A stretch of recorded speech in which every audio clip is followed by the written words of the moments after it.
శ్మశానంలో ఆయన కూర్చోపోతే ఉగ్రభూతాలు వచ్చి ఓళ్ల మీద పడిపోయి ప్రజల్ని సత్కార్యాలు చెయ్యనివ్వవని అక్కడ కూర్చుని తాండవం చేసి వాళ్ళని కూర్చోబెడతాడు.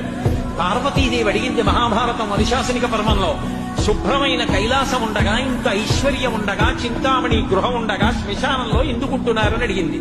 అడిగితే ఆయన చెప్పాడు, పార్వతి బతికున్న నాళ్లు అన్ని చోట్లకి వెడతారు, ఏమీ తోచట్లేదు, శ్మశానానికి వెళ్ళొద్దామని ఎవరు రారు పార్వతి.